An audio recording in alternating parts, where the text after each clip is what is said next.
Hey everyone, my name is Vince Gallman. Thank you for joining me today. So within us all, there's an evolutionary drive to grow, to expand our sense of self, to open more fully to our divinity, to our power, to our truth. And for the dark forces, that is what transhumanism is about. That is their path of transhumanism. Transhumanism is how they wish to augment themselves internally to experience a greater sense of false power. They might not call it false, but it is false power. Artificial power is false power. That's why the word artificial is there. I mean, in a way, they're just giving their whole game up. Right away, they're showing how false it is, how inverted it is, by the fact that the word artificial is in the domain of what they're striving for. Transhumanism, which is their quest for false empowerment, is the inversion of true transformation. Like I said, we all have a drive, a natural instinct to grow, to change, to know ourselves more deeply. We all have that instinct, and in truth, in holy truth, that is the path of transformation. I mean, Mother Nature transforms all the time. That is divine transformation. That is holy transformation. This is the transformation that the great mystics, Jesus, Buddha, others, Paramahansa Yogananda have taught, have initiated us into. The mystery schools of old have taught and initiated us into. That's true transformation. That is the path of the true mystic. That is the path of the caterpillar. The caterpillar shows the way. It shows the way of sacrifice, of holy sacrifice, to dissolve itself and open to its higher butterfly winged self. But this is the path of truth. The dark version of that is transhumanism. So as I have written about, as I spoke about in the last video, the dark forces are about inversions, perversions and inversions, and they are so sublime in the way they display them, in the way they preach them. And transhumanism is just one of the best ones in the sense that it is a full-on inversion and perversion of true transformation. So they're trying to achieve this state of empowerment, and they're selling it as empowerment through digital rebirth. Through digital rebirth. And they want us to become digitally rebirthed in their AI religion, because AI is the new religion, transhumanism is the new religion, and they want us to become dependent on that system. They want us to give our power over to it, to become enslaved to it, so that we can become digitally rebirthed into the AI universe. It's quite funny. So tyrannies of all time have loathed sovereignty. They hate sovereignty. They attack sovereignty. They loathe self-sufficiency. They don't want you to be a sovereign individual. They want you to lose yourself to the collectivist mind, whether that's fascism or communism, any form of totalitarianism. They want you to lose yourself to. There's no such thing as your own sovereign identity, your sovereign sense of free will. You must surrender that for the greater collectivist mindset, the hive mind. And so for the AI God, you must sacrifice yourself through a digital rebirth which is the inversion of sacrificing yourself through true transformation in the way that the caterpillar teaches. So again, they depend on you giving up your sovereignty. They depend on you giving up self-sufficiency. They do not want you to become independent. They don't want you to be independent, which is why farmers, whether they're large farmers or small farmers, are a threat to them. It's not just about controlling the food supply, which then controls people. They don't want people having their own plot of land. They don't want people having access to their own water supply. They don't want people having a garden. They don't want people wildcrafting their own medicine, because those people are self-sufficient. They hate self-sufficiency. They want everyone out of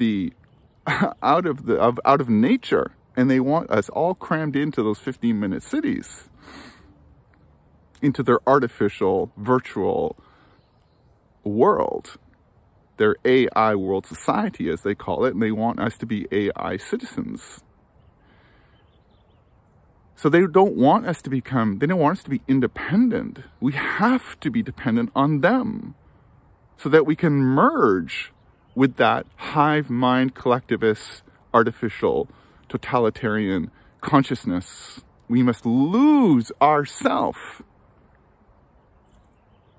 into that consciousness, which is a digital rebirth. I made that term up. I like it. We're losing ourselves to the digital universe, which is the inversion of losing ourselves to life, which is true transformation, which is apotheosis, which is divine union. One is losing ourselves to artificial reality. One is losing ourselves to true reality and merging back into the oneness of all that is. So we can draw a parallel to the Christian church. The Christian church made up the story that we are born sinful. We are born sinful. And they needed that story. They needed that lie. Why? Because then redemption could happen. Redemption from sin. And who redeems you? The one and only Christian church. Through the church. Through the clergymen who are the gatekeepers to heaven.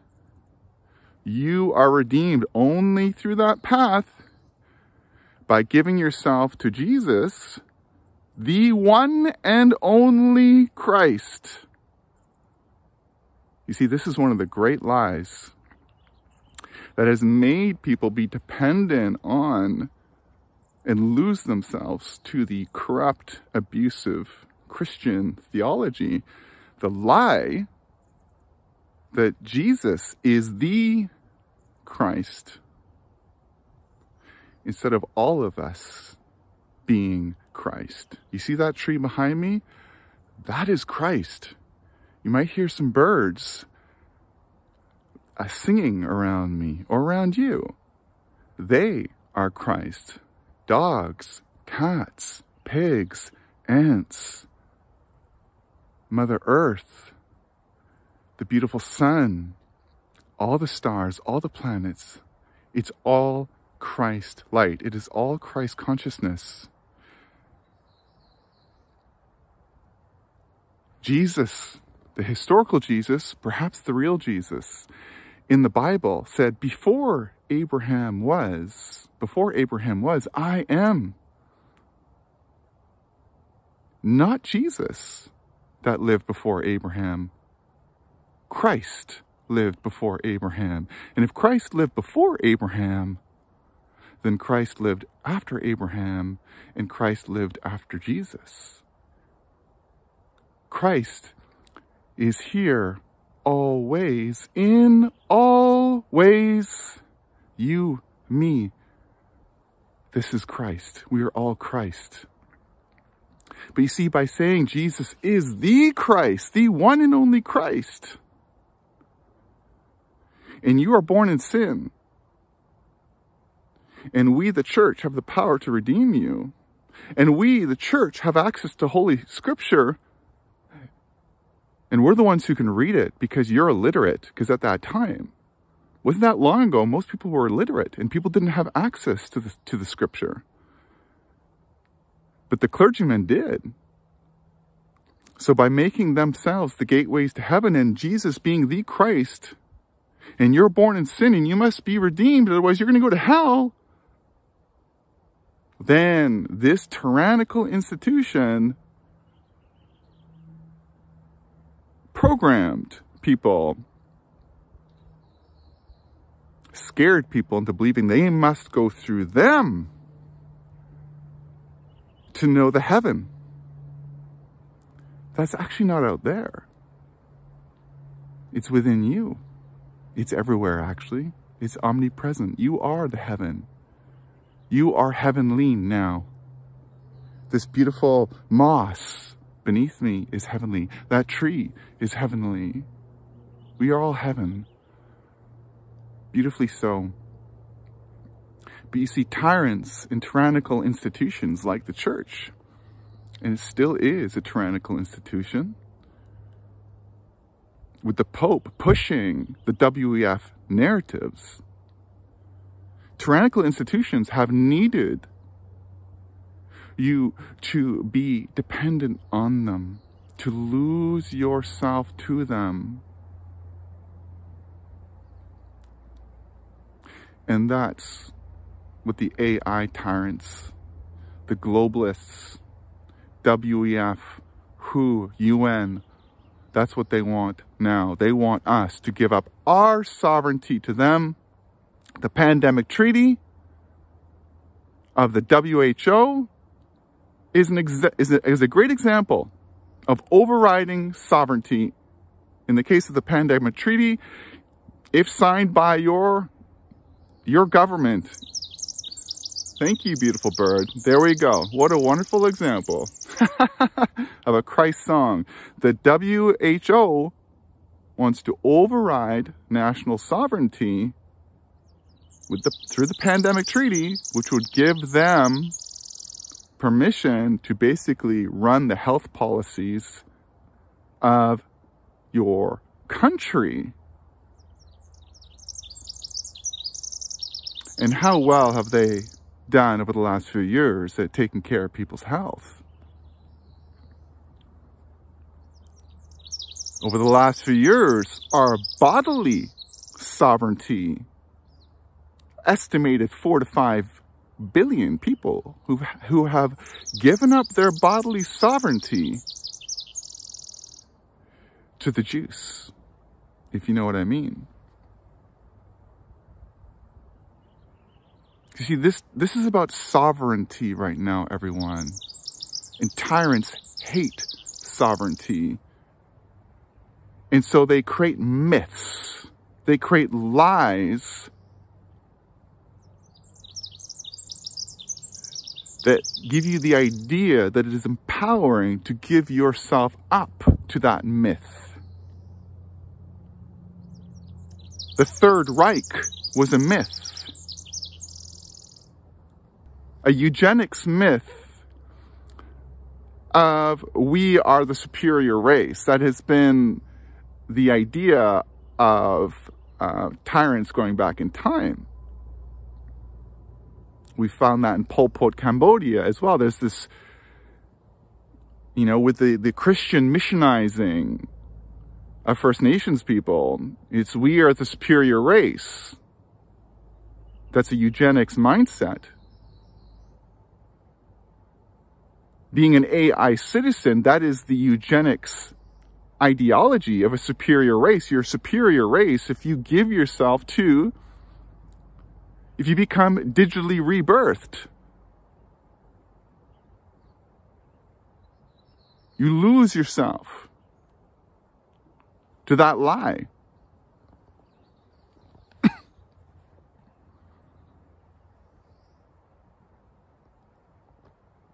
So, true transformation is a threat to the transhuman religion. Because the last thing they want is for you to own your Christ light. And that is why there's such an attack on the body. Because it's in the body, and specifically in the DNA, that the Christ light of our higher self anchors in. We activate the crystalline codes of our soul that are nestled up against our biological DNA. Crystalline means Christ aligned. Crystalline, Christ aligned. And then we become Christ alive as Christed beings housed in this beautiful temple, our body, which is the church of God. The true church of God is this body. You can call it a temple. It's a holy temple. It's a Stargate temple, because through this Stargate, we broadcast that Christ light. And we know ourselves as the one begotten Son. S-U-N. Because from the primordial womb of darkness came the first ray, the pearlescent white ray. And that ray was the one begotten Son. That sunlight that shone from that dark womb. Let there be light was the shining of the one begotten Son that then exploded into myriad form, such as sacred geometry, such as an infinite array of color. Planets, stars, and you and I were all born from that first ray, that pearlescent white ray. The one begotten S-U-N light. We are all that light, but we are in infinite diversity, and we're all beautifully unique as well, simultaneously made in the perfect image and likeness of all that is. See, the Christian church never wanted you to know that, because you would just be far too empowered. And the more empowered we are, the more we connect with our divinity, they lose their power. And so they want us to be disempowered. They want us to be sick. They want us to be numb, dumb. Which is why during the pandemic, they closed down gymnasiums and left liquor stores open. That says it all. I saw an image trending on Twitter a while back, and the image was of Jesus sitting on this large throne, very, very regal looking, like very stoic, very, and all this light was coming from behind Jesus. This diaphanous, radiant, heavenly light was coming from behind Jesus. So he was in this large throne, seated in this large throne, a few steps up. And in front of him was his legion of followers. And what were his followers doing? His followers were bowing to him. Bowing to him. And what was the hashtag trending at that time? It was Christ is King. Well, I tell you what. So long as you identify with this lie, that Jesus is the Christ and the only Christ, then you will feel that you need to bow to Jesus and worship him. And so what have Christians done for a long time? They have projected their higher self, Christ light, onto Jesus. They've projected their higher self, Christ light, onto Jesus, just like they have projected and disowned their shadows, their pain, their darkness. They've projected that onto Satan. They've disowned both. Their higher self, Christ light, and their shadow in their pain.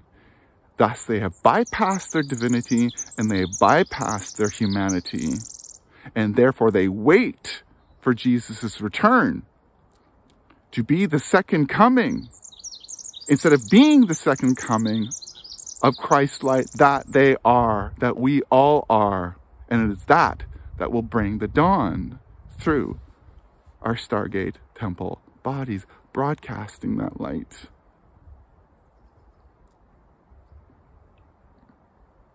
It is a lie. It is a lie. Jesus, Ascended Master Jesus, who I work with, he's one of the Ascended Masters I work with in my online healing and activation ceremonies. Jesus, like God, Divine Mother, Prime Creator, Jesus does not need your worship. And if you are to bow to anyone, let it be that you bow to your own divinity. The caterpillar dissolving in the chrysalis, that is a form of bowing. It's bowing deeply to its own higher winged self, the butterfly. It is bowing to its own divinity. You see, if we keep bowing to Jesus, who is out there, that's an illusion. We stay asleep. And we fall for shallow versions of being born again. We think that we can become born again by dipping ourselves into this river and being baptized. And maybe that'll give you something. Maybe that'll help you feel a certain spark of your own divinity. Who knows? But it kind of reminds me of a caterpillar thinking it can become a butterfly just by dipping into that river over there. Goes into the river, this caterpillar, it comes out and it says, I guess, I'm a butterfly now. I identify as a butterfly. I identify as being born again. Well, that kind of sounds like gender politics, doesn't it? A biological man who suddenly says, I am a woman. I kind of feel like it's similar, if not the same. What do you think? So we must wake up. It's time to wake up.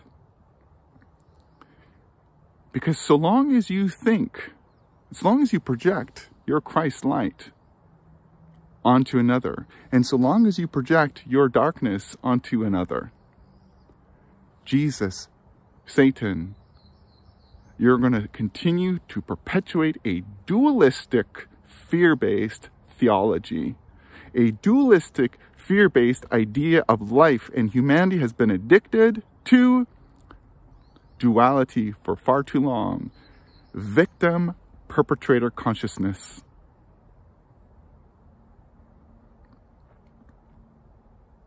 And the dark forces love to play one against the other. They fund both sides, don't they? They fund both sides.